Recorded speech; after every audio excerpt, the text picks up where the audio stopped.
যে প্যারে মুস্তাফা আমার মসজিদে আকসাতে গিয়ে আদম আলা নবী গিনা আলাইহিমুস সালাতু তাসলিম থেকে শুরু করে ঈসা রুহুল্লাহ পর্যন্ত যত পয়গম্বর এসেছিলেন সমস্ত পয়গম্বরের ইমামতি করলেন, সমস্ত পয়গম্বরের ইমাম হয়ে যে নবী নামাজ পড়ালেন ও নবীর শান কতটা হতে পারে বলেন সুবহানাল্লাহ। এ প্যারে মুসলমান, ও নবীর শান কত, ও নবীর শান যদি বুঝতে চান তাহলে আল্লামা ইকবালের কথা শুনুন। ও নবীর শান যদি বুঝতে চান আল্লামা ইকবালকে ফলো করুন। তিনি বলতে আছেন मोहम्मद के मोहब्बत दीन हक की शर्त अव्वल है, मोहम्मद की मोहब्बत दीन हक की शर्त अव्वल है, अगर हो इसमें कुछ खामी तो सब कुछ नामुकम्मल है। অর্থাৎ নবীর ভালোবাসাটাই হলো সর্বা, নবীর ভালোবাসাটাই হলো মেন। যদি এতে কিছু কমি থেকে যায় তাহলে ঈমানের খামি থেকে যাবে। এ মুসলমান, তো ওই নবীকে ভালোবাসতে হবে, ওই নবীকে মহব্বত করতে হবে, নবীর প্রেমটা কতটা থাকতে হবে তা আমাকে নয় আল্লাহ পাককে জিজ্ঞাসা করুন যে ইয়া পরওয়ারদিগারে আলম আল্লাহ, তুমি বলে দাও যে তোমার নবীকে কতটা ভালোবাসবো। তো আল্লাহ পাক পবিত্র কোরআনের মধ্যে বলতে আছে যে কুল ইন কানা আবাউকুম ওয়া আবনাউকুম ওয়া ইখওয়ানুকুম ওয়া আজওয়াজুকুম ওয়া আসীরাতুকুম ওয়া আমওয়ালুন তারাফতুমুহা ওয়া তিজারাতুন ওয়া তাখশাউনা কাসাদাহা ওয়া মাসাকিন তারদাউনাহা আহাব্বা ইলাইকুম মিনাল্লাহি ওয়া রাসূলি ওয়া জিহাদিন ফি সাবিলি। এ প্যারে মুসলমান, আমার আল্লাহ পাক বলছেন কুল ইন কানা আবাউকুম, ইয়া রাসূলুল্লাহ আপনি বলে দাও, আপনি বলে দিন যে তোমার বাপ চাইতে, তোমার মায়ের চাইতে, তোমার ভাইয়ের চাইতে, তোমার স্ত্রীর চাইতে, তোমার সন্তানের চাইতে, তোমার বসবাসের বাড়ির চাইতে, তোমার ব্যবসার জিনিসপত্র চাইতে সব চাইতে বেশি ভালো আল্লাহ এবং আল্লাহর রাসূলকে করো, আল্লাহ এবং আল্লাহর রাসূলকে বেশি মহব্বত করো।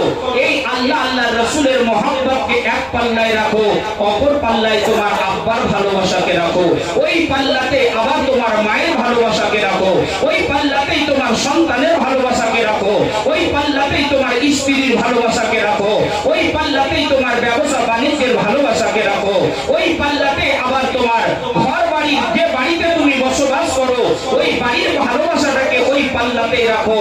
রেখে দেওয়ার পর দেখো যদি এই পাল্লাটা বেশি ভারী হয়ে যায় আল্লাহ আল্লাহর রাসূলের মহব্বত চাইতে, তাহলে তোমরা খবরদার হয়ে যাও, হুঁশিয়ার হয়ে যাও, তাহলে জেনে রাখো যে তোমরা হলে এক নম্বরের ফাসিক। আর আল্লাহু লা ইয়াহদি কওমাল ফাসিকিন, আল্লাহ কখনো ফাসিক কওমকে হেদায়েত করবেন না।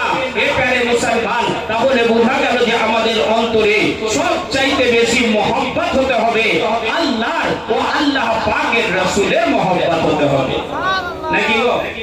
আল্লাহ আল্লাহ রাসূলের মহব্বত হতে হবে।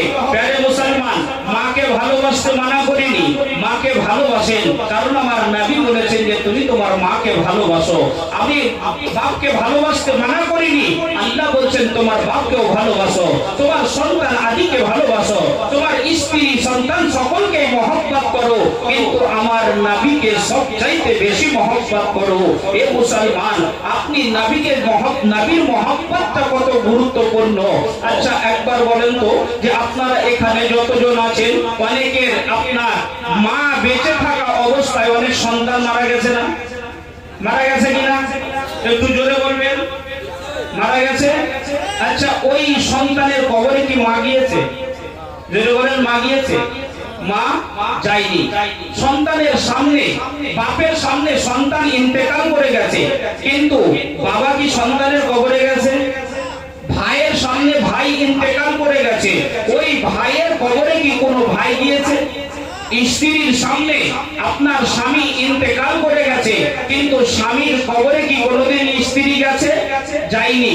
শ্বশুরের সামনে জামাই ইন্তেকাল করেছে, ওই জামাইয়ের কবরে কি কোনোদিন শ্বশুর বা শাশুড়ি গিয়েছে? আচ্ছা শাশুড়ি কি জামাইকে মহব্বত করে না? শ্বশুর বাড়ি গেলেই তো শাশুড়ি একদম গোটা গোটা মুরগা ধরে খায় না? লোকাল মাছ আর মুরগা, এলাকার যত ভালো ভালো গোশত পাওয়া যায়, সবজি পাওয়া যায়, জামাই গেলে এতটাই আদর করে।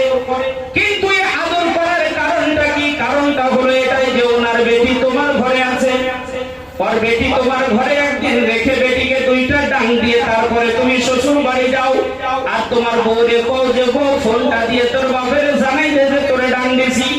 তোমার বাপের যদিও ডাঙাই দেয় যে তুমি তার বেটিরে ডাঙাইছো, যেদিন তুমি শ্বশুর বাড়ি যাবা ওদিন তোমার গোস্ত ভাত নসিব হবে না, ওইদিন তোমারও ডাং নসিব হবে নাকি গো?